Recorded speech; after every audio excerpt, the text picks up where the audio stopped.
चिंतन शिविर में विधायकों का ओपन सत्र। विधायक इस दौरान अपनी बात रखेंगे।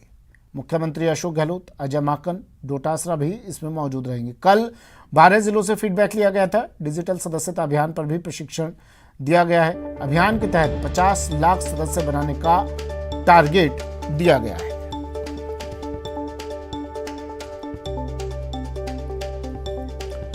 कांग्रेस के चिंतन शिविर का आज आखिरी दिन। विधायकों का ओपन संवाद होगा। आज ओपन सत्र चिंतन शिविर में विधायकों का सीएम अजय माकन, डोटासरा मौजूद रहेंगे। कल 12 जिलों से फीडबैक लिया गया था। डिजिटल सदस्यता अभियान पर प्रशिक्षण दिया गया।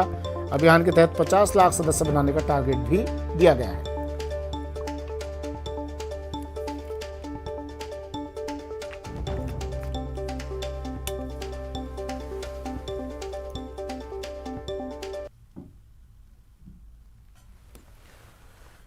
तो विधायकों से ओपन संवाद 1 to 1। दिनेश मेरे सहयोगी हमारे साथ सीधा जुड़ गए हैं। दिनेश, आज आखिरी दिन चिंतन शिविर का क्या रहने वाला है? आज विधायकों से बातचीत होगी, कह रहे हैं कि ओपन संवाद होगा, विधायक भी अपनी बात रखेंगे इस दौरान। अरे अब बिल्कुल देखिए, आज आखिरी दिन है और मंत्री प्रताप सिंह खाचरियावास यहाँ पर पहुंचे हैं। उनसे हम बात करने की कोशिश करते हैं। सर, आज आखिरी दिन है चिंतन शिविर का, क्या कुछ रहने वाला है आज? देखिए, एक बात आप मानकर चलिए, चिंतन शिविर का आखिरी दिन है और जो चिंतन हुआ है वो राजस्थान के आम आवाम को अब तक जो काम किए उसके अलावा यदि कोई भी काम बाकी रह गया तो सबसे फीडबैक लेकर और जनता तक सरकार की जनकल्याणकारी योजनाओं को पहुंचाना और विकास के जरिए राजस्थान के हर आदमी की जन भावनाओं को पूर्ण करना हमारी जिम्मेदारी है। यही कारण है कि कल माकन साहब, गहलोत साहब, डोटासरा जी सब ने जो डिस्कस किया और सारे एमएलए मंत्रियों ने जो डिस्कस किया वो एक ही था कि सरकार ने जो घोषणा पत्र में वादे किए थे उनमें से 75% से ज़्यादा वादे पूरे कर दिए।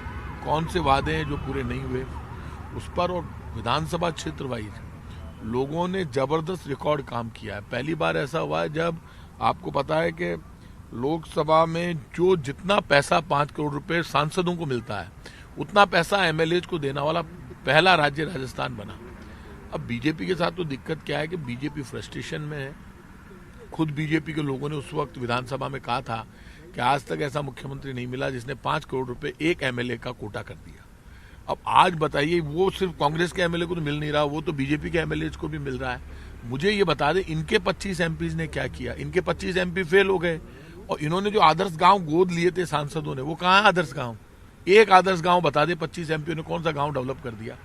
मैं इतना कह सकता हूं कि इस चिंतन शिविर में बड़ी बात एक ही है कि बीजेपी का जो गलत प्रचार है, जो झूठ बीजेपी परोस रही है पूरे राजस्थान में, और बीजेपी धर्म के आधार पर लोगों को लड़ाकर प्रदेश का माहौल खराब करना चाहती है। दिल्ली में बैठकर अमित शाह के घर पर ये बीजेपी के नेता जाते हैं और जाकर वहाँ पूरा षड्यंत्र होता है, प्लान होता है और ये तय किया जाता है कि सरकार को बदनाम करो, राजस्थान की सरकार को बदनाम नहीं करोगे तो देश में बीजेपी क्या संदेश देगी। क्योंकि ये जो षड्यंत्र इन्होंने किया वो षड्यंत्र सब फेल हो गए। आप खुद जानते हो, पहली बार ऐसा हुआ है जब रीट के मामले में बिना तथ्यों के, बिना सबूत के भारतीय जनता पार्टी के नेता मंत्रियों का नाम ले रहे हैं, सीएमओ के स्टाफ का नाम ले रहे हैं। आपके पास कोई तथ्य हो तो आप सबूत लेके आओ ना। आप बिना सबूत के इतना बड़ा आरोप लगा रहे हो। बीजेपी के टाइम पे पेपर लीक हुए थे और जब पेपर लीक हुए उसके बाद बीजेपी ने क्या किया? यहां जैसे ही पेपर लीक का, अब खुलासा तो सरकार ने किया, हमने किया है ना, जैसे ही पेपर लीक का अंदेशा हुआ तो खुद मुख्यमंत्री ने आगे बढ़कर एसओजी वालों को बुलाकर जांच दी कि राजस्थान में बीजेपी की सरकार में भी पेपर लीक हुए, पूरे देश में पेपर लीक होते हैं, वो पेपर कैंसिल हुए बीजेपी के टाइम पे। मैं आपको उदाहरण दे दूं, इतना ही किया बीजेपी ने। बीजेपी ने कभी एसओजी से जांच नहीं कराई। मुख्यमंत्री ने एसओजी को जांच दे दी, कहा कि किसी को भी छोड़ना मत, उस पर कार्रवाई हो गई। अब इन्होंने क्या किया कि 3 वर्ष में ये लगातार बीजेपी विपक्ष की भूमिका नहीं निभा पाई। इस मुद्दे को पकड़ के बैठ गए और पकड़ के जैसे ही हमने जांच खोली और लोगों को गिरफ्तार किया तो बीजेपी कहने लगी साहब ये जांच तो इसमें है ना। अरे तो भैया, जांच सरकार करा रही है, पकड़ हम रहे हैं, अपराधियों को गिरफ्तार कर लिया। अब आप इसको पॉलिटिकली रंग देने के लिए बिना सोचे समझे आरोप प्रत्यारोप कर रहे हो। मैं आज कह रहा हूं आपको, जिन लोगों के नाम लिए हैं, यदि इन्होंने डिफर्मेशन कर दिया ना और मानहानि का दावा कर दिया, जवाब देना मुश्किल हो जाएगा अच्छे अच्छे नेताओं का। ये बड़ी बड़ी बातें करना आसान है। आप किसी के खिलाफ भी इस तरह की भाषा बोलते हो, आप क्या राजनीतिक आदमी नहीं हो? आपके खिलाफ आज कोई व्यक्ति गलत बयान दे तो आपको कितनी तकलीफ होगी, आपके परिवार को कितनी तकलीफ होगी? आप कैसे किसी भी अधिकारी का या मंत्री का नाम लेकर इतने बड़े बड़े आरोप लगा रहे हो? आप तथ्य क्या है? तथ्य तो लाओ। बिना तथ्यों के, बिना सबूत के आपने इतने बड़े बड़े आरोप लगा दिए, ये पाप है। रीट में बच्चों ने जो डिमांड की थी उससे ज्यादा सीटें बढ़ा दी। रीट का लेवल 2 का पेपर कैंसिल कर दिया। लेवल 1 में तो मामला ही नहीं है, लेवल 1 की तो जांच ही नहीं है, जांच ही लेवल 2 की है। तो आप इतने बड़े बड़े आरोप लगा रहे हो। आप तो मुझे बता दो, केंद्र सरकार का जो बजट आया उसमें गरीब को, कर्मचारी को, व्यापारी को, मजदूर को, किसान को, फुटपाथ को, मीडियम क्लास को क्या दिया? सिर्फ कॉर्पोरेट टैक्स कम किया है। आप कुछ देते नहीं हो, काम आपका है नहीं, वर्किंग आपने की नहीं। आप सिर्फ झूठे आरोप लगाकर और प्रदेश का माहौल बिगाड़ना चाहते हो। मैं इतना कह सकता हूं, बीजेपी कितने षड्यंत्र कर ले, एक भी षड्यंत्र कामयाब नहीं होगा। बीजेपी के प्रदेश के अध्यक्ष सतीश पूनिया जी हमारे मित्र हैं, मैं उनसे कहूंगा कि ये इस तरह की भाषा आप जो बोलते हो कि मैं जूते की नोक पे रखता हूं, ये कौन किसको जूते की नोक पर रखता है? ये राजनीतिक नेताओं की भाषा नहीं है। कभी हम इस तरह से आपस में बोलने लगेंगे तो अच्छा नहीं लगता है। और कहीं यदि हम गलत बयान देंगे तो हम स्वीकार करेंगे, लेकिन आप तो हद कर दी आपने। अच्छा, आप सुबह से लेकर रात तक बीजेपी के नेता झूठ बोलते हैं। सबसे बड़ा झूठ का जनरेटर तो है इनके बीजेपी के नेता, इनमें होड़ लगी हुई है झूठ बोलने की। और झूठ बोलकर राजस्थान की जनता को भ्रमित करना चाहे, मैं आज कह रहा हूं, वसुंधरा जी के शासन में जो काम हुए वो ले आओ, आप गहलोत सरकार के शासन में जो काम हुए वो ले आओ, मोदी सरकार में और गहलोत सरकार में आप तुलना कर लो। हमने जो वादे किए वो सारे वादे हमने पूरे करके दिखाए, और मोदी सरकार ने जो वादे किए वो एक भी वादा पूरा नहीं किया। मैं इतना कह सकता हूं कि पूरे देश में कल प्रधानमंत्री जी आरोप लगा रहे हैं कांग्रेस पर, टुकड़े टुकड़े गैंग जैसी बातें कर रहे हैं। प्रधानमंत्री जी के मुंह से ये शोभा नहीं देती। राहुल गांधी जी जो लोकसभा में बोले वो पूरे देश ने सुना। उन्होंने जो कहा वो पूरे देश ने समझा। उन्होंने क्या गुनाह कर दिया यदि वो कह रहे हैं कि चाइना से हमें सुरक्षित रहने की जरूरत है, चाइना हमारे अंदर घुस रहा है?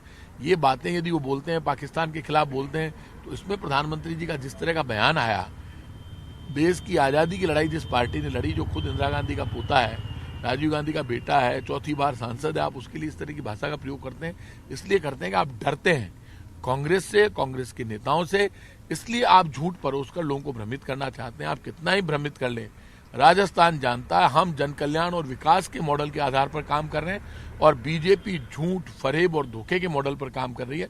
अब झूठ, फरेब और धोखे का मॉडल नहीं चलेगा, जन कल्याण और विकास का मॉडल चलेगा। आप खुद जानते हो, राजस्थान में 80 लाख परिवारों को बुजुर्ग, विकलांग, विधवा पेंशन कांग्रेस पार्टी ने दी। हम चिरंजीवी बीमा योजना लेकर आए, खुद प्रधानमंत्री ने, कोरोना मैनेजमेंट में हम नंबर 1 पर रहे। विकास का मॉडल हमारा स्पेशल है। विधानसभा के लिए भी मैं इतना कह सकता हूं, कल से विधानसभा है। बीजेपी कितना ही षड्यंत्र कर ले, आज उनकी विधायक दल की मीटिंग है, और जो षड्यंत्र किए, कल षड्यंत्र के गिल्ले उड़ा दिए मुख्यमंत्री अशोक गहलोत जी ने खुद ने प्रेस कॉन्फ्रेंस करके। और मैं आज आपसे कह रहा हूं कि जो बात मुख्यमंत्री ने कही उससे पहले आपने झूठ बोला। आपके पास कुछ है तो तथ्य कल विधानसभा में लेके आ जाना, झूठ झूठ मत बोलो। हमारे पास कहाँ है, आपके पास क्या है? हमारे पास रिकॉर्डिंग है, हमारे पास तो लाने भैया रिकॉर्डिंग कौन सी है, कौन है? फालतू की बातें मत करो यार, जो भी है हम आपका सम्मान करते हैं, ये डायलॉग बाजी नहीं चलती। विधानसभा में नहीं घेर पाएंगे सर भाजपा वाले? कई पता नहीं चलेगा। विधानसभा में इसलिए नहीं घेर पाएंगे कि देश में केंद्र की मोदी सरकार ने झूठ बोला। पेट्रोल, डीजल, गैस सिलेंडर की महंगाई से आम आदमी दुखी और परेशान है, बेरोजगारी और महंगाई से हालात खराब है, मोदी सरकार का बजट फेल हो गया। राजस्थान की विधानसभा में पहले हमारा बजट स्पेशल था, इस बार भी हमारा बजट ऐसा आएगा कि हिंदुस्तान देखेगा। ये इतना मैं कह सकता हूं, बीजेपी के नेता कितना ही षड्यंत्र कर ले, किसी षड्यंत्र में कामयाब नहीं होंगे। राजस्थान की जनता जानती है कि हम जान लड़ा देंगे, लेकिन राजस्थान के सम्मान को सुरक्षित रखना, नौजवान की भावनाओं को सुरक्षित रखना।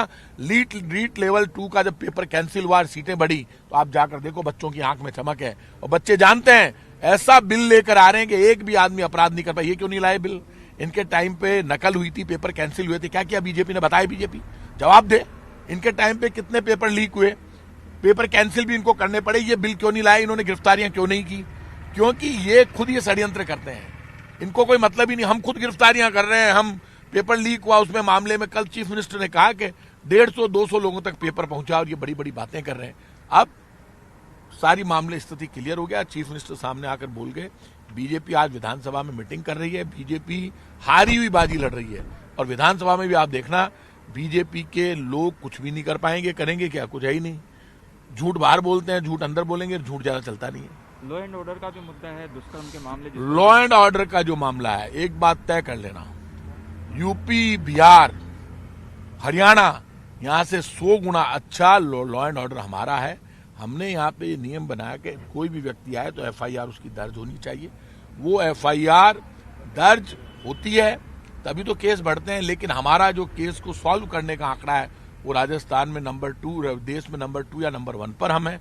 आज भी कह रहे हैं, लोगों की सुरक्षा करना, लोगों को न्याय देना, जन कल्याण और विकास के आधार पर राजस्थान को नंबर 1 स्टेट बनाना हमारी जिम्मेदारी है, उस पर हम कामयाब हो रहे हैं। सर, विधायकों को कोई डायरेक्शन यहाँ पर दिया गया है, क्योंकि 2-3 दिन से आप लोग यहाँ पर है, कोई डायरेक्शन दिया हो कि विधानसभा में हर समय मौजूद रहना है? वो तो डायरेक्शन दिया ही है, विधानसभा में हर समय मौजूद रहना है। ये चिंतन शिविर हुआ है तो चिंतन शिविर में चिंतन भी हुआ है, बातचीत भी हुई है और बैठ के तय भी हुआ है कि बीजेपी जो झूठ बोल रही है उस झूठ का ठोक के जवाब देना है हर विधानसभा क्षेत्र में, विधानसभा के अंदर भी, विधानसभा के बाहर भी, और सबको उपस्थित भी रहना है और जहां भी बीजेपी झूठ बोले उसका तुरंत जवाब देना है, ये तय हुआ। इधर आप लोग प्रदर्शन कर रहे हैं, उधर बीजेपी गांधी सर्कल पर प्रदर्शन कर रही है। दोनों पार्टियों के बीजेपी गांधी जी को मानती तो है नहीं, क्यों गांधी जी को परेशान करते हो?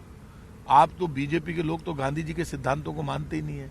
अब आप मुझे ये बताइए, एक तरफ तो बीजेपी कहती है कि महात्मा गांधी को हम मानते ही नहीं है और ऊपर से महात्मा गांधी जी की मूर्ति के नीचे जाकर बैठकर नाटक करती है। गांधी नाराज है बीजेपी से, तंग मत करो गांधी जी ने तो।